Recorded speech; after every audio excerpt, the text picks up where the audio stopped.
चलें भाई, तो हमारा टॉपिक क्या चल रहा है? Classroom management. Classroom management.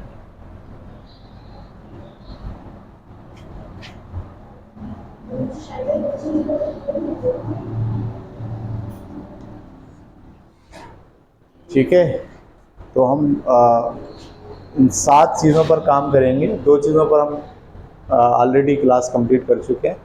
वाज़ेह उसूल और ज़वाबित क्या होते हैं और मुस्बत माहौल की तश्कील कैसे देनी है, ये हमने पिछली 2 क्लासेस में तफसील से इस पर बात की। आज का हमारा टॉपिक है वक्त का मौसर इस्तेमाल। ठीक है, टाइम मैनेजमेंट। तो इसको हम देखेंगे, सारी जुज़ियात इसकी एक एक चीज़ पर बात करेंगे। वक्त का मौसर इस्तेमाल। ठीक है, हम क्लासरूम में जो पीरियड है वो 40 मिनट का है, बाज़ औक़ात 35 मिनट का है, बाज़ औक़ात 45 मिनट का है। तो एक 40 मिनट के पीरियड को कैसे टाइम डिस्ट्रीब्यूट करके पढ़ाना है। ठीक है, देखें 2 तरीक़े होते हैं। जो मिस मैनेजमेंट होती है, जो नातजुर्बेकार टीचर होते हैं, उनका बड़ा मसला ये होता है कि वो वक्त को मैनेज नहीं कर सकते। 5 बातें पढ़ानी है, टॉपिक पढ़ाने उनको 5, या वो जो बात पढ़ानी थी उसमें 5 पॉइंट्स थे। वो क्लासरूम में आएंगे, आते के साथ ही धड़ाधड़ फायर करेंगे। पहला पॉइंट, दूसरा पॉइंट, तीसरा पॉइंट, चौथा पॉइंट, 5वां पॉइंट। तो ज़रा 7 से 8 मिनट के अंदर अंदर वो सारे पॉइंट उन्होंने फायर कर दिए। आप क्लास के अंदर बाकी बचे पूरे 20-25 मिनट, 20-25 मिनट अगर आपके पास कहने के लिए और करने के लिए कुछ भी नहीं है क्लासरूम, तो फिर समझ लीजिए कि क्लासरूम मैनेज नहीं हो सकती। ठीक है, तो सबसे पहले बहुत इम्पॉर्टेंट चीज़ ये है कि टीचर को अपना जो मटेरियल है, जो कुछ उसको पढ़ाना है, उसे कैसे उसे उस 40 मिनट में फैलाना है, ये उसे आना इंतहाई ज़रूरी है। अगर वही टॉपिक सलीक़े से टाइम डिस्ट्रीब्यूट करके क्लासरूम में पढ़ाया जाए, पहले आपको ये सरगर्मी करनी है, पहले आपको ये वाली बात करनी है, इस बात के ऊपर भी बच्चों की राय लेनी है, इस बात पर ये वाला एक्सरसाइज करानी है, ये वाला सवाल कराना है, कुछ MCQs कराने हैं, कुछ ग्रुप डिस्कशन करानी है। यानी वही 5 पॉइंट जो आप पढ़ाने आए हो, उसको एकदम 5 मिनट 7 मिनट में फायर मारने की तरह बच्चों की तरफ फेंक दिए, तो बस उसके बाद का टाइम आपके बस में नहीं होता। वही 5 पॉइंट कैसे फैलाने हैं, ये फ़न कहलाता है टाइम मैनेजमेंट। ठीक है, तो हम तीसरी बात पर आज बहुत तफसील से गौर करेंगे, वक्त का मौसर इस्तेमाल।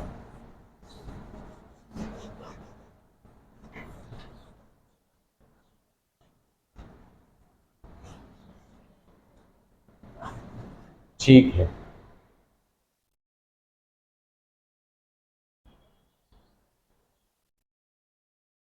इसमें जो पहली बात किसी भी टीचर को जहन में रखनी चाहिए वो है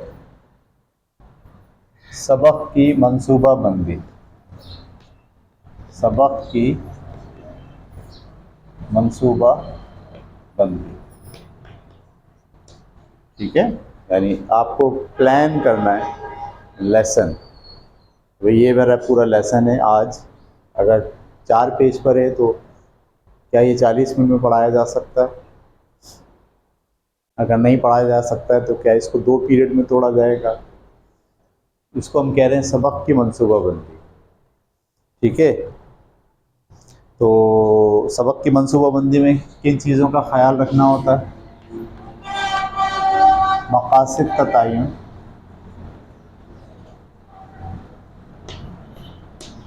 ठीक है, मकासद का तयन का मतलब क्या है? हर सबक या हर क्लास जो डिलीवर की जा रही है, उसका एंड रिज़ल्ट आप क्या चाहते हैं, वो पढ़ाने का मकसद क्या है। देखिए, जब भी आप कोई सबक पढ़ाने बैठें, आपके और बच्चों के जहन में, या बच्चों के जहन में नहीं तो कम से कम टीचर के जहन में ये बात हो कि ये टॉपिक पढ़ाने का मकसद क्या है, आप इस टॉपिक के ज़रिए क्या चीज़ बच्चों में डेवलप करना चाहते हैं। क्या पिछली किसी बात की याद दहानी कराना चाहते हैं, कोई नई बात सिखाना चाहते हैं, इसका कोई अखलाक़ी पहलू है, इसका कोई अमली इस्तेमाल है ज़िंदगी के अंदर। इसको हम कहते हैं मकासद का तयन। जब भी लेसन प्लान बनता है, सबसे पहले ऊपर लिखना पड़ता है इस लेसन का मकसद क्या है, आप क्या चाह रहे हैं। जोग्राफ़िया पढ़ा रहे हैं तो आप उसमें देखें पूरे सबक में क्या मरकज़ी ख़याल है, उस मरकज़ी ख़याल को आप ऊपर लिखते हैं लेसन प्लान के तौर पर कि मेरा मकसद ये है।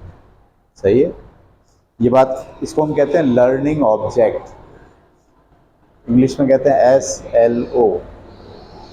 सही है, सिलेबस लर्निंग ऑब्जेक्ट, या इसको पीरियड लर्निंग ऑब्जेक्ट भी कह सकते हैं, या class learning CLO, class learning objects. एक पीरियड पढ़ाते वक्त आपका मकसद क्या है, आप क्या चाह रहे हो, उसे एक लाइन में, एक जुमले में आप डिफ़ाइन करते हैं। सबक की मंसूबाबंदी के लिए सबसे इम्पॉर्टेंट चीज़ ये होती है। देखें, अगर टीचर किसी भी पीरियड के लिए ये तय कर ले ना कि मेरा इसमें मकसद क्या है, और हर वक्त उस मकसद को जहन में रखे, तो बहुत अच्छे तरीक़े से क्लास हैंडल होती है। आपको पता है आपको जाना कहाँ है। ठीक है, जो टीचर मकसद के तयन के बग़ैर क्लासरूम में खड़े में पढ़ा रहे हैं, उनको ये नहीं पता जाना कहाँ है, वो ये नहीं पता चाह क्या रहे हैं।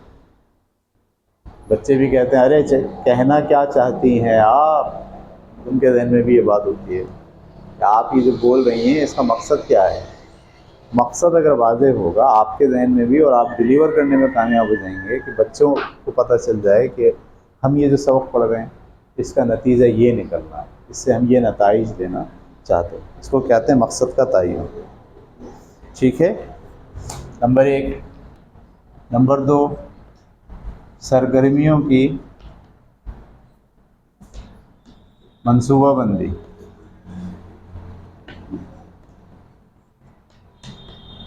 अब ये जो मकसद है ये आपने तय कर लिया, अब आप टाइम डिस्ट्रीब्यूट करते हैं। सरगर्मी का मतलब क्लास में इस 40 मिनट में क्या सरगर्मी होगी। मसलन टेक्स्ट पढ़ाया जाएगा, ये एक सरगर्मी है। मसलन MCQs कराए जाएंगे, ये एक सरगर्मी है। ठीक है, मसलन बच्चों से क्वेश्चन आंसर का सेशन होगा, ये एक सरगर्मी है। मसलन होमवर्क देने के लिए बोर्ड का इस्तेमाल या कापी का इस्तेमाल किया जाएगा या डायरी का इस्तेमाल किया जाएगा, ये एक सरगर्मी है। इसको हम कहते हैं सरगर्मियों का तयन करना। चार्ट दिखाएंगे आप, बोर्ड के ऊपर कोई बबल बनाएंगे आप, ये सब सरगर्मियां हैं। तो क्लास जब आप लेसन प्लान करते हैं तो उस लेसन प्लान में सबसे पहले डिफ़ाइन करते हैं मकसद क्या है, और दूसरे नंबर पर डिफ़ाइन क्या करते हैं कि ये 40 मिनट आप कैसे गुजारेंगे। पहले 5 मिनट में टेक्स्ट पढ़ा जाएगा, ऐसे आप लिख देंगे सरगर्मी नंबर 1। सरगर्मी नंबर 2, या टेक्स्ट पढ़ा जाएगा, कौन सा टेक्स्ट पढ़ा जाएगा ये भी लिखेंगे। पैराग्राफ नंबर 1 और पैराग्राफ नंबर 2 हम पढ़ के सुनाएंगे और बच्चे भी पढ़ेंगे। सरगर्मी नंबर 1 होगी। सरगर्मी नंबर 2 क्या है, इन दोनों पैराग्राफ पर बहस होगी 5 मिनट। 5 मिनट पढ़ाने के हो गए, 5 मिनट आपके बहस के हो गए। फिर अगली सरगर्मी क्या होगी, इन्हीं 2 पैराग्राफ के अंदर से बच्चों को ये 2 सवाल दिए जाएंगे कि उसके जवाबात लिखें, ये भी एक सरगर्मी है। फिर ग्रुप डिस्कशन होगी, ये भी एक सरगर्मी है। तो जितनी सरगर्मियाँ आपको इस 40 मिनट में करानी है उसको टाइम के हिसाब से तोड़ लेंगे। इसको क्या कह रहे हैं आप, सरगर्मियों की मंसूबाबंदी। ये बात समझ में आ गई। जैसे हम इस तरह से लिख सकते हैं कि 5 मिनट के लिए वार्म अप सरगर्मी। वार्म अप का मतलब ये है कि बच्चे तैयार नहीं है, उनको वार्म अप करना है। कैसे करते हैं वार्म अप? ये नहीं कि बच्चों को खड़ा करके बोलते चले भी एक्सरसाइज करें। पुरानी जो बात पढ़ाई थी आपने, उस बात को दोहराते हैं जिसका ताल्लुक़ अब इस बात से होगा। इसको कहते हैं वार्म अप सरगर्मी। सही है, आपने एक चीज़ पढ़ाई थी, उसका ये अगला हिस्सा है, या उन्होंने तीसरी क्लास में कोई चीज़ पढ़ी थी, अब ये चौथी क्लास में ये वाली चीज़ उसका अगला हिस्सा है। तो आप 2 मिनट, 3 मिनट, 4 मिनट मखसूस कर लेते हैं कि ये वार्म अप के हैं, जिसमें हम बच्चों को पिछली बात से कनेक्ट करेंगे। अच्छा, बात औक़ात ऐसा होता है बिल्कुल नई बात होती है, पिछली बात ही नहीं है उसमें, तो फिर अब आपको कोई कहानी, कोई क़िस्सा, कोई ऐसी चीज़ जो अमली ज़िंदगी से ताल्लुक़ रखती है, जिसमें इसका इस्तेमाल है, उसको आप बयान करते हैं। सही है। मिसाल के तौर पर कोई ऐसी चीज़ नहीं है, सबक तो उर्दू का था, उसके अंदर मुहावरे थे, तो अब आप वार्म अप कैसे करेंगे? आप आते के साथ ये नहीं बोलेंगे मुहावरे हम पढ़ेंगे, आप बोलेंगे भाई बोर्ड पर एक मुहावरा लिखेंगे, जब चिड़िया चुग गई खेत, अब पछतावे क्या होवत, ऐसे लिख दिया आप। बोलो भाई ये क्या लिखा है? कुत्ते की दुम टेढ़ी की टेढ़ी, ये लिख दिया आपने। नाच न जाने आंगन टेढ़ा, ये लिख दिया आपने। सबक आपका मुहावरों पर है, लेकिन आप शुरू कहाँ से कर रहे हैं? बच्चों को वार्म अप कर रहे हैं, अटैच करने की कोशिश कर रहे हैं। बोले इन सब के क्या मतलब है? बच्चे समझाने की कोशिश करेंगे, डिस्कस करेंगे, इसका मतलब ये, इसका मतलब ये। बोले जैसे ये 3 मुहावरे मैंने लिखे हैं, ऐसे ही और भी उर्दू में बेशुमार मुहावरे हैं जो अब हम पढ़ने जा रहे हैं अपनी किताब के अंदर। इसको आप कहते हो वार्म अप। पिछली बात से कनेक्ट कीजिए, या उनको सबक के मौजू के साथ ज़हनी हम आहंगी पैदा करने के लिए कोई इब्तदाई बात करना, इसे क्या कहते हैं? Warm up. ये इसमें आ गया सरगर्मियों की मनसूबाबंदी में। फिर सबक की वजाहत, मैंने कहा जैसे टेक्स्ट पढ़ना आपने लिख दिया, भाई 5 मिनट या 10 मिनट टेक्स्ट पढ़ने के हैं। फिर अगला काम क्या है? बच्चों से कहा जाएगा कि MCQs निकालें, इसमें से 2-2, 3-3। फिर अगली सरगर्मी क्या है? अगले 2 पैराग्राफ पढ़ेंगे। फिर अगली सरगर्मी क्या है? ये सारी सरगर्मियाँ और टाइम के साथ आपको लिख लेनी है। इसको कहते हैं लेसन प्लान, सबक की मनसूबाबंदी हो गई। ठीक है, ये बात आपको समझ में आ गई? अच्छा जी। वक्त के मौसर इस्तेमाल में सबसे पहले सबक की मनसूबाबंदी, और हर सरगर्मी में वक्त का तयन करना, ये हम 5 मिनट में करेंगे, ये हम 3 मिनट में करेंगे, ये हम, ठीक है। इसके अलावा एक काम और आप इसमें करते हैं, इजाफी सरगर्मी। देखिए ये बहुत ज़रूरी बात होती है, क्योंकि आप जब प्लान करते हैं कि ये टेक्स्ट हम 5 मिनट में पढ़ लेंगे, तो बाज़ औक़ात ऐसा होता है कि आपने वो टेक्स्ट 5 मिनट के बजाय 3 मिनट में पढ़ के सुना दिया। अब आपके पास कितने मिनट बचे? 2 मिनट बचे। घड़ी का होना बहुत ज़रूरी है। टीचर के पास लेसन प्लान के साथ साथ घड़ी का होना ज़रूरी है, वो उसको फॉलो करेगा। अब वक्त से पहले सरगर्मी ख़त्म हो गई, टाइम अभी आपके पास 2 मिनट बचे हैं, तो आपके जहन में पहले से क्या होनी चाहिए? कुछ इजाफी सरगर्मी होनी चाहिए। बाज़ औक़ात ऐसा होता है कि आपने पढ़ने के लिए कहा, भाई ये 2 पैराग्राफ आप पढ़ें सारे बच्चे, तो आपने देखा होगा कुछ बच्चे स्लो पढ़ते हैं और कुछ बच्चे तेज़ पढ़ते हैं। जब कुछ बच्चे तेज़ पढ़ के फारिग हो जाएंगे, तो उनके लिए आपको क्या देना चाहिए? इजाफी सरगर्मी। वो कुछ भी हो सकती है। बच्चे को बोलें ये जो कमज़ोर बच्चा है इसके साथ बैठें और इसकी मदद करें। समझ में आ गई बात? अगर आपने ख़ुद पढ़ के सुनाया, वक्त से पहले ख़त्म हो गया, तो अब आप एक इजाफी सरगर्मी डालें कि ये तो मैंने 2 पैराग्राफ आपको पढ़ के सुनाए, आप सब लोग भी ज़रा एक बार पढ़ लें। इसको हम क्या कह रहे हैं?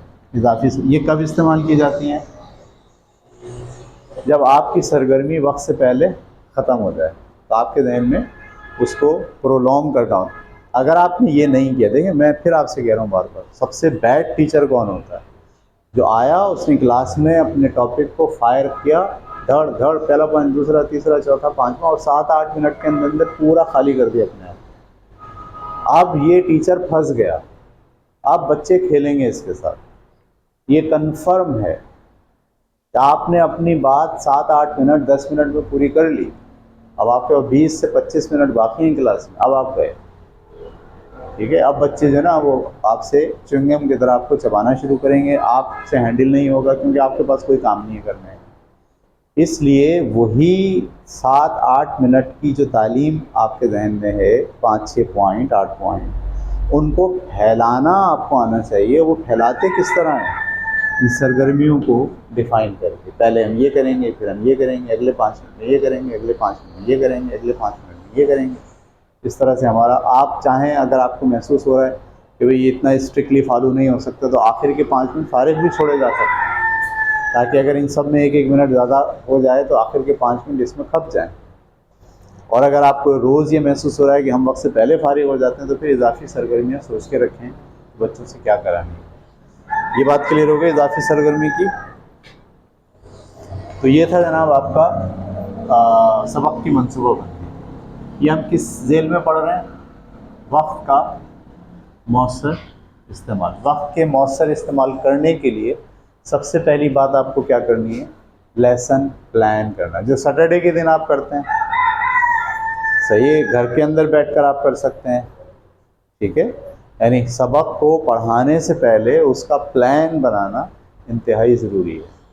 ये प्लान अगर बेहतर तो ये है कि स्कूल वाले बनाएं, क्योंकि मसला ये है कि नया टीचर जो आ रहा होता है उसे हमें उस प्लान को फॉलो कराना होता है। अगर हम उस टीचर ही को कहेंगे कि आप प्लान बनाएं, तो प्लान भी कैसा बनाएगा? प्लान स्टैंडर्ड होता है जिसको टीचर को मीट करना होता है। अगर वो स्टैंडर्ड ही बोल दिया जाए कि टीचर ही बनाए, तो कैसे बनाएगा? वो लो स्टैंडर्ड का बनाएगा। जैसे मैं मिसाल दूं आपको, स्कूल के बच्चे से बोला जाए कि वो स्कूल जाने के वक्त का तयन करे कि उसे कब जाना है सुबह। अब बताओ क्या होगा? कोई बच्चा क्या बोलेगा? 9 बजे लगना चाहिए स्कूल। कोई बच्चा क्या बोलेगा? 12 बजे लगना चाहिए स्कूल। ऐसे ही है। आप किसको कह रहे हो? जिसे खुद स्टैंडर्ड को फॉलो करना है, उसको स्टैंडर्ड आप दोगे ना, स्कूल वाला देगा। उसूल तो ये है कि सारे लेसन प्लान कौन बनाए? इंतज़ामिया बनाए, स्कूल बनाए, लेकिन हो नहीं पाता, इतनी मैनेजमेंट नहीं है। तो फिर हम टीचर्स को कहते हैं कि आप लोग अपना लेसन प्लान खुद तैयार करें। लेकिन बहरहाल स्टैंडर्ड होना चाहिए। मैंने एक आइडिया आपको दे दिया कैसे जो है आपको बनाना है, ठीक है। ये हो गया आपका पहला पॉइंट। दूसरा पॉइंट, क्लास का आगाज़।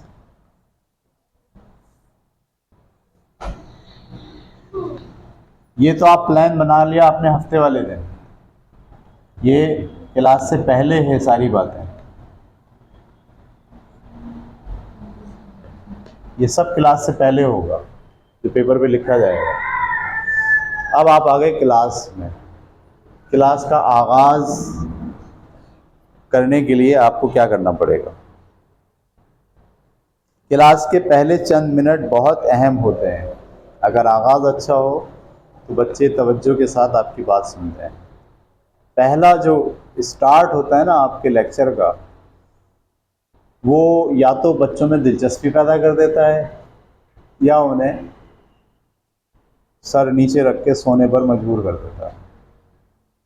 सही है। या तो वो फील करते हैं कि बोरिंग बात हो रही है, या फिर वो फील करते हैं अरे ये क्या बात की इसने, अरे ये क्या कहा है।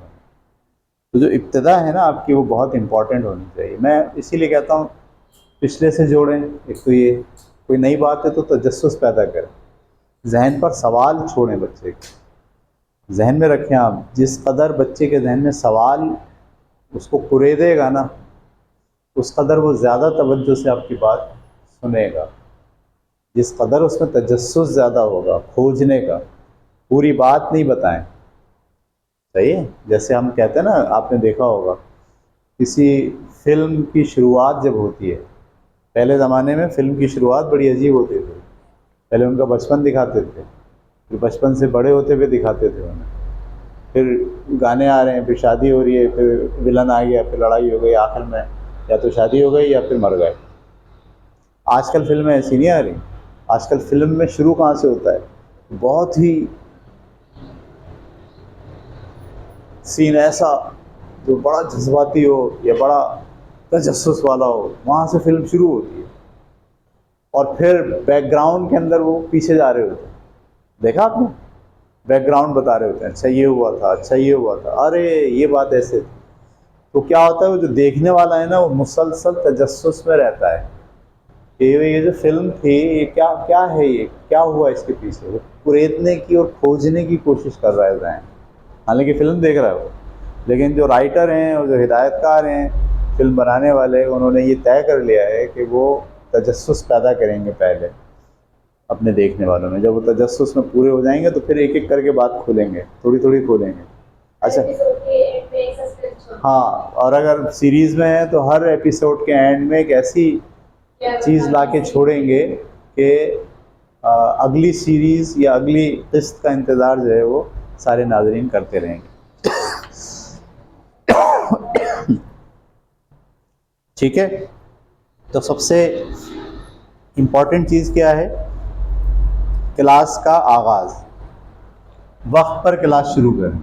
सबसे पहले तो इम्पॉर्टेंट बात क्या है यहाँ पर, वक्त पर क्लास शुरू करें।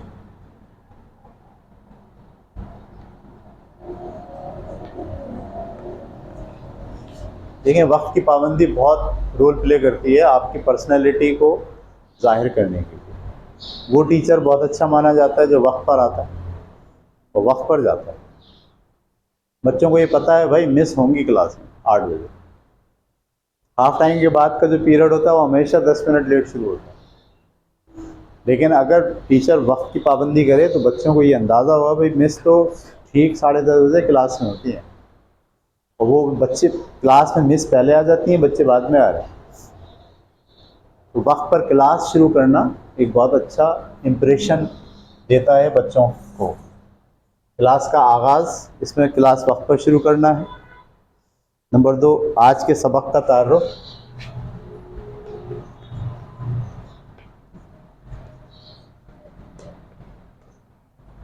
तारुफ बड़ा तजस्सुस वाला होना चाहिए, ठीक है। और नंबर नेक्स्ट,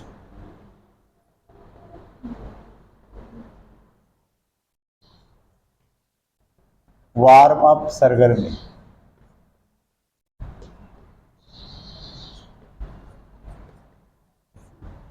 कभी ऐसा होता है कि ये पहले आ जाता है, ये बाद में आता है।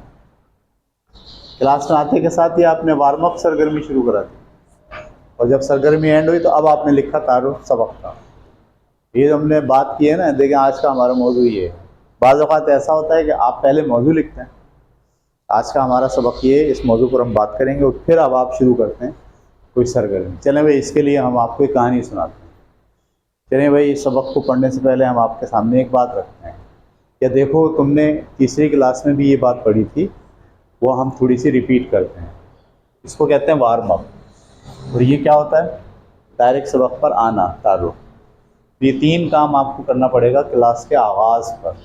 जैसी क्लास शुरू होती है आपके जहन में ये बात होनी चाहिए कि क्लास वक्त पे शुरू हो, नंबर 1। नंबर 2, या तो हम सबक का तारुफ पहले करा दें और बाद में वार्म अप सेशन लें, या पहले वार्म अप सेशन लें और बाद में सबक का तारुफ कराएं। ये बात क्लियर हो गई आपको। हमने 2 बातें पढ़ ली, नंबर 1 सबक की मनसूबाबंदी, नंबर 2 क्लास का आगाज़। अब हम तीसरी बात पढ़ने जा रहे हैं।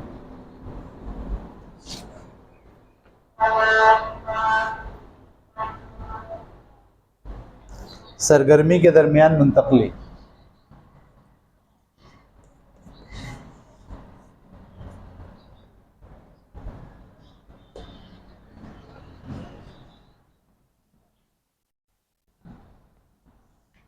ये देखें, बड़ी इम्पॉर्टेंट बात है। जब आप 40 मिनट मौजूद हैं क्लास में और आपने ये तय कर लिया है कि क्लास में कौन कौन सी सरगर्मियाँ होंगी, तो एक सरगर्मी से दूसरी सरगर्मी की जो मुंतकली है वो बड़ी स्मूथ होनी चाहिए और पैट्रनाइज होनी चाहिए। पैट्रनाइज का मतलब ये है कि बच्चों को बड़े अच्छे तरीक़े से पता हो कि अब ये होगा, अब इसके बाद ये होगा। अब आप देखें जैसे हर बच्चे को ये आइडिया हो गया है कि एंड में मिस क्या करेंगी, डायरी निकलवाएंगे, पता है ना। बच्चे इसके लिए आमादा हैं, ज़हनी तौर पर तैयार हैं। आपने अगर ऐसा किया कि अभी शुरू कराई है, क्लास का आगाज़ किया और आगाज़ में ही कहा डायरी निकालना है, बच्चे पजल हो जाएंगे, बस वो नहीं ये मिस क्या करा रही है। पढ़ाया कुछ भी नहीं है आपने अभी, और आपने कहा ये हम सरगर्मी करते हैं मिसाल के तौर पर ग्रुप डिस्कशन करें, बच्चे पजल हो जाएंगे, ये ग्रुप डिस्कशन क्यों करा रही है। समझ में आ रही बात। ये जो बात कही जा रही है ना, सरगर्मी के दरमियान मुंतकिल, एक सरगर्मी से दूसरी सरगर्मी के दरमियान आपकी जो मुंतकली है वो बड़ी स्मूथ होनी चाहिए, लॉजिकल होनी चाहिए, बच्चों के लिए अंडरस्टैंडेबल होनी चाहिए। समझ में आ रही बात आपको। अगर बच्चे पजल हो रहे हैं ये क्या करा रहे हैं, ये क्या करेंगे, हमको समझ में नहीं आ रहा, तो बच्चा आपके साथ इस सरगर्मी में इन्वॉल्व नहीं होगा। सही है। आप पहले से ऐलान करें, अपनी सरगर्मियों का बता दें, आज के पीरियड के अंदर हम ये 4 बातें करेंगे। पहले हम पढ़ेंगे, उसके बाद हम सवाल जवाब करेंगे, उसके बाद हम डिस्कशन करेंगे, उसके बाद हम नए अल्फाज पर गौर करेंगे। सही। अब आपने पहले से उनका ज़हन बना दिया, पहले हम पढ़ेंगे, फिर हम डिस्कशन करेंगे, फिर हम सवालात करेंगे, फिर हम नए अल्फाज पर गौर करेंगे। कह दिया आपने। अब आप मुंतकिल जब होंगे, चलें भाई पहले हम पढ़ रहे हैं, समय हमने पढ़ लिया, हमने आपसे कहा था अगले हिस्से में हमको क्या करना है, तो उन्हें सवालात करने हैं, चलेंगे सवालात करें। इसको कहते हैं स्मूथली ट्रांसफ़र, जिसमें बच्चा आपके साथ इन सरगर्मियों में ट्रांसफ़र होने के लिए ज़हनी तौर पर तैयार है। लेकिन अगर आपने ये स्मूथली ट्रांसफ़र नहीं किया, बच्चा होगा पजल। मुझे याद है अच्छी तरीक़े से, मैं छोटी क्लास 5वीं या 6ठी में पिछले साल लाइब्रेरी में क्लास होती थी जब, तो मैं वहाँ स्टोरी का पीरियड लेता था। सही है। तो बच्चों को ये कंफर्म होता था, उनको मेरी सरगर्मियों का बिल्कुल अंदाज़ा होता था। सही है। और मैं उनसे कहता था भाई कापी निकाल के रख लें, आपको कब कापी खोलनी है और कब कापी बंद करनी है ये आपको खुद अंदाज़ा लगाना है। तो उनको पता होता था भाई अब जो है ना सर कहानी सुना रहे हैं, तो मैं कहानी सुनाता था उन्हें। इस कहानी सुनाने के बाद तो भाई यहाँ तक कहानी हम रोकते हैं और इस कहानी का सवाल हम डिस्कस करते हैं। यहाँ पे बैठ के लिखता था सवाल, और सब बच्चे काफ़ी खोल के सवाल लिखें। ठीक है, सवाल लिख लिया मैंने, ठीक है भाई अब हम चलते हैं अगली कहानी के अगले हिस्से की तरफ। सब बच्चों ने काफ़ी बंद कर दी और कहानी अलर्ट होकर कहानी सुन रहा। देखिए ये कहलाती है कि आप एक सरगर्मी से दूसरे सरगर्मी के दरमियान जो ट्रांसफ़र हो रहे हैं, पूरी क्लास आपके साथ चल रही है। अच्छा, बाज़ औक़ात इसमें इसकी झेल में अगर हम बात करें तो सबसे पहले हमवार मुंतकली, हमवार मुंतकली, इसका क्या मतलब है, बच्चे पजल ना हो।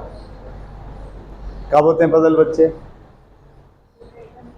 अभी वो सीख रहे थे, आपने उनको लिखाई पे लगा दिया। अभी वो लिख ही रहे थे कि आपने उनको दूसरी ग्रुप डिस्कशन में लगा दिया। नहीं, ये बच्चा जो है ना इसको हैंडल नहीं कर पाता। वो कहता है मिस को तो सुकून नहीं है, बस भागे जा रही हैं, भागे जा रही हैं, भागे जा रही हैं मिस। इसलिए हमवार मुंतकली हो, एक सरगर्मी से दूसरी सरगर्मी में जब मुंतकली हो रही हो, आपके साथ साथ आपकी क्लास का बच्चा मेंटली आपके साथ हो, इसको कहते हैं हमवार मुंतकली। ये बात क्लियर हो गई आपको। वाज़े हिदायत,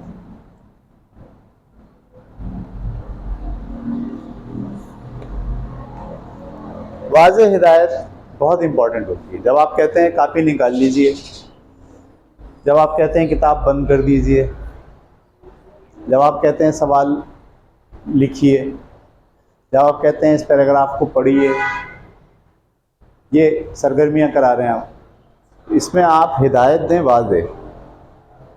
सही है। ये पैराग्राफ पढ़ लीजिए, आपके पास 1 मिनट है, अभी हो गए वाज़े हिदायत। ये सवालात मैं 3 बोर्ड पर लिख रहा हूँ, आपके पास सिर्फ 2 मिनट हैं जिसमें ये सवाल और इसके जवाब आपको लिखना है। इसको कहते हैं वाज़े हिदायत। हम अगली सरगर्मी की तरफ जा रहे हैं, मैं 30 सेकंड का टाइम आपको दे रहा हूँ, आप लोग 4-4 बच्चों के ग्रुप बना लें। सही है। मैं अगले 2 मिनट आपको दे रहा हूँ, उसके बाद बोर्ड पर एक मौजू लिखूँगा जिस पर आपको यहाँ आकर एक बच्चे को अपनी बात बयान करनी होगी। इसको क्या कहते हैं? वाज़ेह हिदायत। जो सरगर्मी आप कराने जा रहे हैं, अगर सिर्फ आप अपने जहन में रख कर वो एक्टिविटी करा रहे हैं और बच्चे उससे आगाह नहीं हैं, तो फिर बच्चे आपकी बात को फॉलो बेहतर तरीके से नहीं कर सकेंगे। जो एक्टिविटी ट्रांसफ़र हो रही है, जो कुछ हो रहा है क्लासरूम में, उसकी इंस्ट्रक्शन बिल्कुल क्लियर होनी चाहिए बच्चों के पास। ये बात क्लियर हो गई आपको? इसी तरह मुंतकली के इशारे,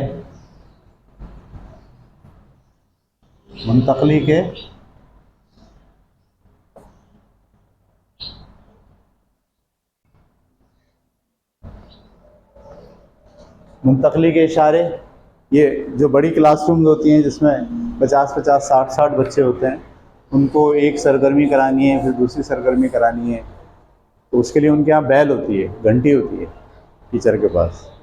वो कहते हैं ये जब घंटी मैं बजाऊंगी तो आप लोग ग्रुप की शक्ल में फैल जाइएगा, जब मैं घंटी वापस बजाऊंगी तो सब वापस अपनी जगह पर आ जाइएगा। तो इसको हम कहते हैं मुंतकली के वाज़े इशारे। ताली बजाने का इशारा भी हो सकता है कि जैसी ताली बजाए किताब बंद कर दीजिए, जैसी ताली बजाई जाए वैसी किताब खोल लीजिए, जैसी 2 बार ताली बजाई जाए कापी निकाल लीजिए, 2 बार ताली दोबारा बजाई जाए कापी बंद कर लीजिए। इसको हम कहते हैं इशारे। यानी बच्चा जो है वो आपकी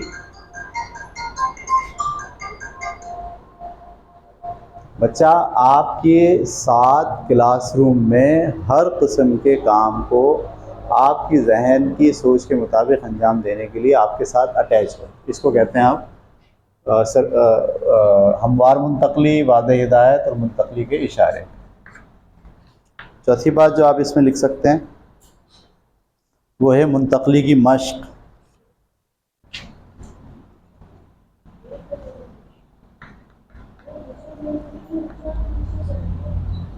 मुंतकली की मश्क क्या मतलब होता है? मुंतकली की मश्क यानी बच्चे आदी हो जाएं इस बात के कि कब आप सवाल कराएंगे, कब आप होमवर्क। जैसे बच्चे आदी हो गए इस बात के कि उनको होमवर्क डायरी निकालनी। कितने आदी हैं ना? आखिरी का 1 मिनट भी अगर आपको मिल जाए और आप बोलें ये सवालात होमवर्क डायरी में लिखे, तो बच्चे देखें फ़ौरन लिख लेते हैं। वजह क्या है? उनको मश्क हुई हुई है। अच्छा, अब आप ये कह रहे हैं कि भाई 4-4 के ग्रुप बना के इस मौजू को डिस्कस करें। अब आपने मौजू के लिए टाइम रखा है 5 मिनट यहाँ लेसन प्लान में कि भाई 4-4 बच्चे एक बात पर गौर करेंगे। आपने बोला 4-4 बच्चे गौर करें। अब वो 4-4 बच्चे फैसला ही नहीं कर पा रहे हैं हम कौन 4। तो आपको ये शुरू क्लास में आपको गुना होगा, आप लोग ग्रुप ए हैं, आप लोग ग्रुप बी हैं, आप लोग ग्रुप सी हैं, आप लोग ग्रुप डी। ग्रुप ए यहाँ बैठेगा, ग्रुप बी यहाँ बैठेगा, ग्रुप सी यहाँ बैठेगा, ग्रुप डी वहाँ बैठेगा। और जैसे आपने ये तय कर दिया कि चलें भाई 4-4 अपने अपने ग्रुप के साथ अपनी जगह पर चले जाएं, मैं आपको 20 सेकंड का टाइम दे दूँ। बच्चे कोई कहीं भी बैठा हुआ फ़ौरन कहाँ जाएगा? अपने ग्रुप के अंदर आके बैठ जाएगा। इसको कहते हैं मश्क। जब भी आप सरगर्मी की मुंतकली करते हैं, एक सरगर्मी से दूसरी सरगर्मी पे जाते हैं, तो क्या टाइम का ज़िया तो नहीं होता है? वक्त ज़्यादा तो नहीं लेते बच्चे? इसके लिए उन्हें क्या करना पड़ता है? मुंतकली की बार बार मश्क करानी पड़ती है। ये बात क्लियर हो गई आपको? तो ये था जनाब हमारा तीसरा मौजू। पहला मौजू क्या, हम बात क्या पढ़ रहे हैं? हम बात पढ़ रहे हैं वक्त का मौसर इस्तेमाल। इसके लिए सबसे पहले क्या है? सबक की मनसूबाबंदी। जो अभी आप क्लास में नहीं गए, क्लास से बाहर बैठकर हफ्ते के दिन या अपने घर पर लेसन प्लान तश्कील दे। अब ये दूसरा मौजू क्या आया नंबर 2 पे? क्लास का आगाज़। क्लास की शुरुआत इम्पॉर्टेंट है, उसके लिए वक्त पर क्लास शुरू करें, आज के सबक का तारुफ कराएं और वार्म अप की सरगर्मी कराएं। तीसरे नंबर पर अब आप क्या करेंगे? जब आप सरगर्मियाँ शुरू करा रहे हैं, जो आपने यहाँ लिखी हुई हैं पहले से ही तय की हुई हैं कि ये कराना है, तो उसमें एक सरगर्मी से दूसरी सरगर्मी में जो मुंतकली हुई है उसमें टाइम कंज्यूम ना हो, 2 मिनट 3 मिनट ना लग जाए। सही, फ़ौरन सरगर्मी से एक सरगर्मी से दूसरी सरगर्मी में मुंतकिल हो। वाज़ेह हिदायत हो उसके लिए, हमवार मुंतकली हो, मुंतकली के मखसूस इशारे तय कर लिए जाएँ और मुंतकली की मशक कराई जाए बार बार, ताकि टाइम का ज़िया ना हो। ये थी तीसरी बात।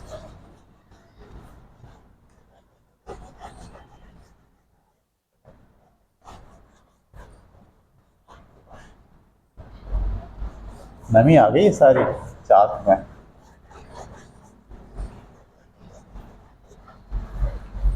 ठीक है, उसके बाद हम पढ़ने जा रहे हैं चौथी बात, गैर मुतवक्को। नंबर 4, गैर मुतवक्को रुकावटों, गैर मुतवक्के रुकावटों से निपटना।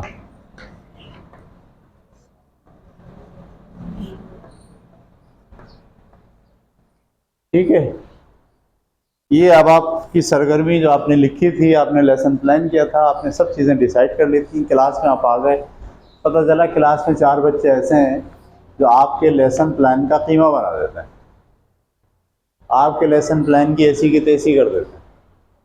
आप सोच के कुछ आए होते हो, आपने कुछ प्लान किया होता है, वो बच्चे सवाल पूछता है, एक बच्चा वहाँ से सवाल पूछता है, एक बच्चा वो वाली बात करता है, एक बच्चा ये वाली बात करता है। अब ये डिस्ट्रैक्ट कर रहे हैं आपको, इसको आप क्या कहते हैं? गैर मुतवक्को रुकावटें हो गई। इनसे निपटने के लिए आपका जहन पहले से तैयार हो। इसके मुख्तलिफ़ तरीक़े हो सकते हैं। बच्चे ने सवाल किया, आपने बोला ठीक है, आपने सवाल किया, मैं इस सवाल का जवाब इस पीरियड के अख्ताम पर दूँगी। आगे बढ़े, आपको अपना लेसन प्लान फॉलो करना है। सही है, गैर मुतवक्को रुकावटें आएंगी, बच्चे डालेंगे और कुछ चीज़ हो जाएगी, उससे आप कैसे निपटेंगे, ये इस हेडिंग के तले हम पढ़ रहे हैं। ठीक है, तो इसमें जो चीज़ आ सकती है वो क्या आ सकती है? तवज्जो मबज़ूल कराने की टेक्निक। ये एक अलग से भी हम इसको पढ़ेंगे एक दिन में, ये टीचर्स को पता नहीं चाहिए, क्योंकि देखिए बड़ी रुकावट यही है कि बच्चे पढ़ ही नहीं रहे, आपको देख ही नहीं रहे, वो खेलने लगे हुए हैं, वो एक दूसरे की शिकायत करने में लगे हैं। आपको सबसे बड़ा हर्डल तो यही आता है, आप क्लास में जाते हैं, बच्चा एक बोलता है मिस इन्होंने ना ये किया हमारे साथ। अब आप उससे जाके पूछ रहे हैं, हाँ भाई तुमने क्यों करा इसके साथ? मिस इन्होंने भी तो किया था। आप उससे पूछते हैं तुमने ऐसा क्यों किया था? बोले मिस इन्होंने हमारे अब्बा के बारे में ऐसी बात बोली थी। आप बोले तुमने अब्बा के बारे में ऐसी बोला? मिस ये भी हमारे अब्बा को ऐसी बोल रहे थे। अब ये सब क्या है? आप पढ़ाई वढ़ाई दोगे तेल और आप जज बन के खड़े हो गए और क्लास में बच्चों के प्रॉब्लम सॉल्व करने। अच्छा, बच्चों को जब ये एहसास हो जाए ना कि मिस हमारी बात पे तवज्जो देती है ये वाली बातों पे, तो फिर वो एक से एक बात निकाल के लाते हैं। अभी आप जाएं क्लास फर्स्ट के अंदर, क्लास सेकंड में, थर्ड में, उनसे एक बात करें आप सिर्फ, सही है, तो देखें आप आपको कैसे खींचेंगे। एक वहाँ से बोलेगा, एक वहाँ से बोलेगा, एक वहाँ से बोलेगा, और आप अगर हर बात पर उनकी तवज्जो देने लगेंगे तो फिर आपकी जो सरगर्मियाँ आप लिख के लाए हैं, आपने जो लेसन प्लान किया है, उसका तो तिया पांचा हो जाना। इसलिए तवज्जो मबज़ूल कराने की टेक्निक, आपके अंदर ये सलाहियत हो कि आप बच्चों को उनकी तवज्जो क्लासरूम में, बोर्ड के ऊपर और अपने ऊपर लेकर आए। कोई बच्चा कोई बात करे, बोले बेटे ये बात बाद में करना, अभी हम पढ़ रहे हैं। सही है, बड़ी क्लास में ये भी कह सकते आपने जो बात की इसका पढ़ाई से कोई ताल्लुक़ नहीं, आगे चलता है। ये टेक्निक होनी चाहिए। हेलो, आप कहाँ देख रहे हो, कहाँ सोच रहे हो, मेरी तरफ देख, और नाम लेके ही पुकारें। हमने पहले ही आपसे कहा कि बेहतरीन तरीक़ा ये है कि हर टीचर को बच्चे का पूरा नाम आता हो, नाम लेके आप मुतवज्जो करें अपनी तरफ। तो अगर आपने गैर मुतवक्को रुकावटों से रुकना है तो ज़रूरी है कि आप बच्चों की तवज्जो पहले अपनी तरफ हासिल करें, टॉपिक की तरफ हासिल करें, बोर्ड की तरफ उनको लेकर आएँ। ठीक है, इसके लिए आपको कोई टेक्निक सीखनी पड़ेगी। अभी एक अलग हमारा टॉपिक है तवज्जो मरकूज़ कराने की टेक्निक। ठीक है, इसी तरह से इनफरादी मसाइल फ़ौरन हल करें।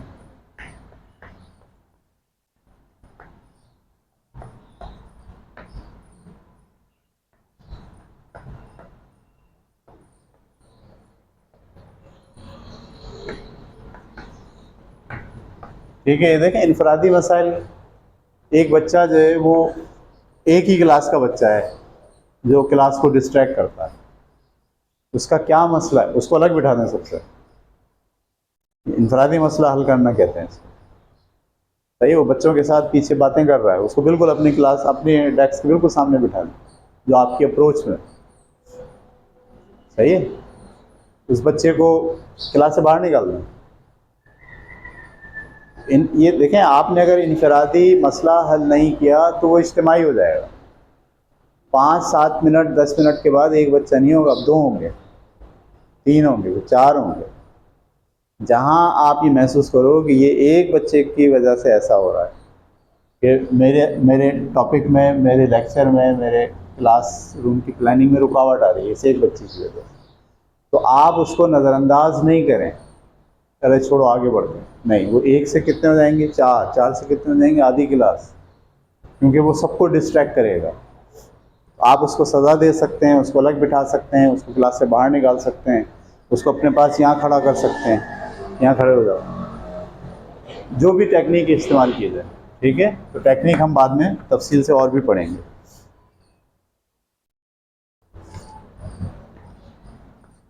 गैर मुतल्लिका सवाल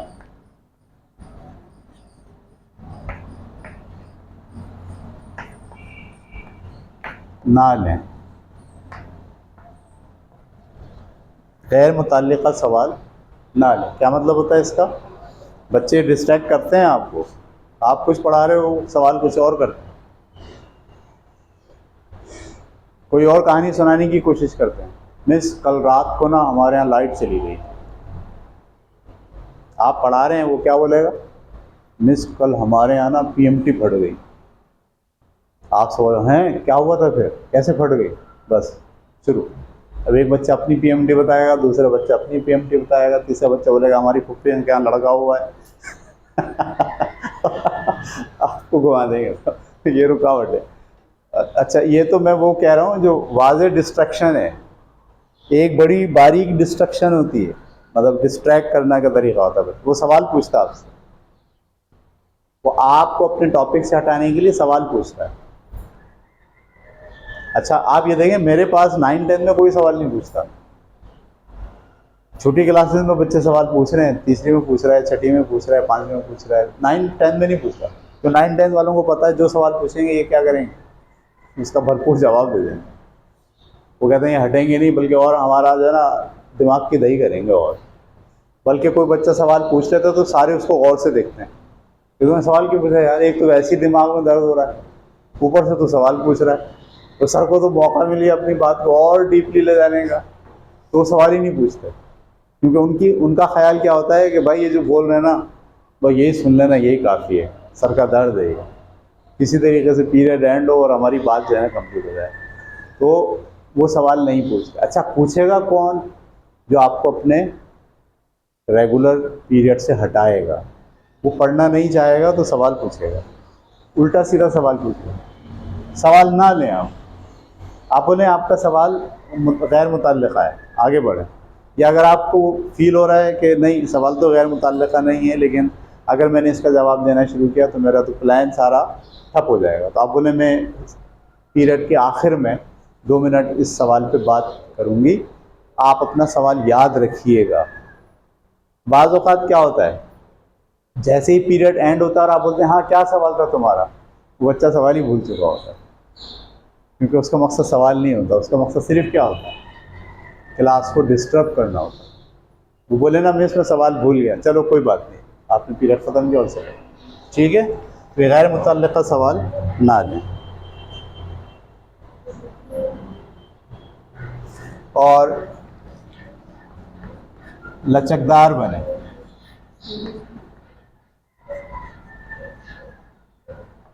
क्या मतलब होता है लचकदार? गुस्से में नहीं आए एकदम।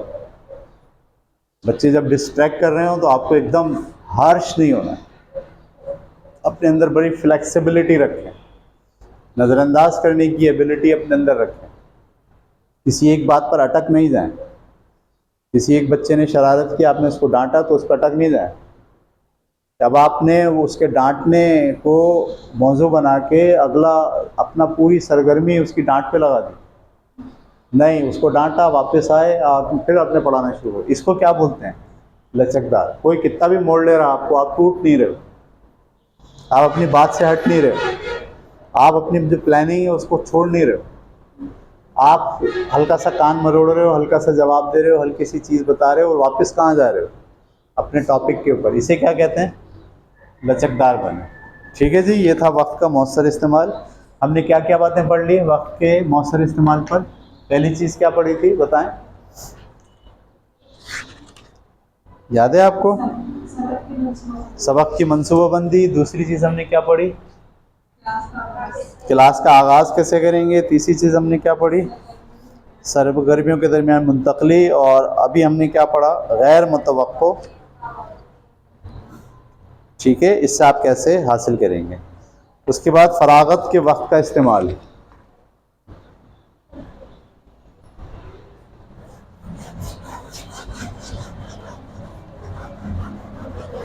मैं जल्दी जल्दी इसको ख़त्म कर देता हूँ अगले 5-7 मिनट में, सिर्फ टॉपिक लिख देता हूँ, आप इसको समझ लीजिएगा। नंबर 5 क्या है? फरागत के वक्त का इस्तेमाल।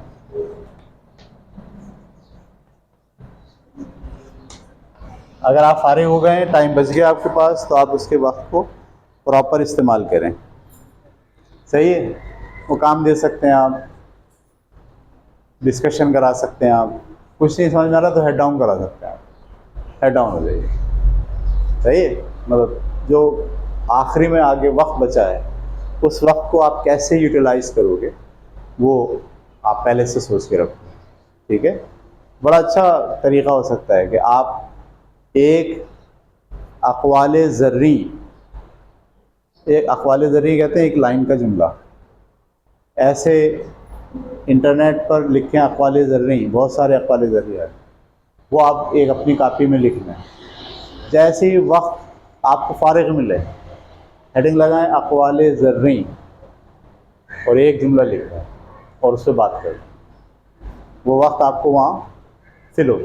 क्योंकि अगर आपने फारिग वक्त दिया बच्चों को, हेड डाउन भी कराया आपको, तो ये बच्चे हेड डाउन नहीं होते।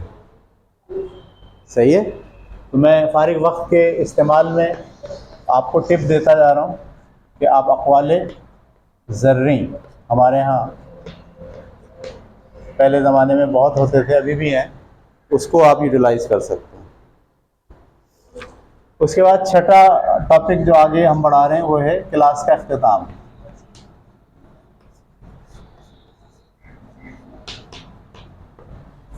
ठीक है, क्लास का इख्तिताम आप कैसे करेंगे? क्लास के इख्तिताम में खुलासा, आज के पूरे क्लास का खुलासा क्या था ये बयान कर सकते हैं। होमवर्क, डायरी, इसका इस्तेमाल करा सकते हैं। सही है, क्लास में ये बता सकते हैं आखिर में कि अगला पैराग्राफ पढ़ कर आइएगा कल सब बच्चे, जो होमवर्क डायरी में भी लिखवाया जा सकता है और वैसे भी डिस्कस किया जा सकता है। क्लास के इस सबक के अगले हिस्से में बहुत इंपॉर्टेंट चीज़ें हैं, वो करके लाइएगा, ये बता सकते हैं आप। इसको हम कहते हैं क्लास का इख्तिताम। खुलासा आप बताते हो, ठीक है, और राय, बच्चों की राय।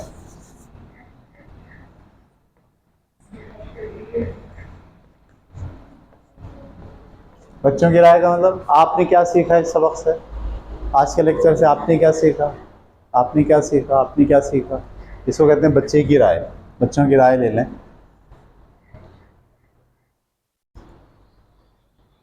और क्लास को हमेशा मुस्बत अंदाज में ख़त्म करना। ठीक है, हमेशा क्लास जब ख़त्म हो तो सब लोग सेटिस्फाइड हो, कोई झगड़ा करके, कोई फड्डा करके, कोई सज़ा दे के। अगर आपने सज़ा दी भी है किसी बच्चे को, जैसे किसी बच्चे को यहाँ खड़ा कर दिया, तो जब क्लास ख़त्म होगी तो अपने बेटे आइंदा से आप ऐसा नहीं करेंगे, जाएँ जाके बैठ जाए कि क्लास एंड हो गई अब आपकी ना। तो आप मुस्बत तरीक़े से, हैप्पी एंडिंग होनी चाहिए। क्लास की एंडिंग क्या हो? हैप्पी एंडिंग हो, मतलब और दोनों की शादी हो गई और सब हंसी खुशी रहने लगे। ऐसी एंडिंग कर दी क्लास की, ठीक है जी। उसके बाद हम चले गए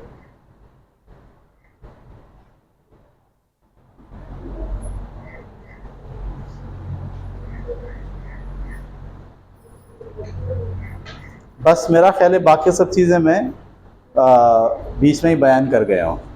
तो ये तकरीबन हमने 6 चीज़ें की के ब्रेकडाउन में हमने ये सीखने की कोशिश की कि वक्त का मौसर इस्तेमाल कैसे किया जाए। ठीक है, चलो।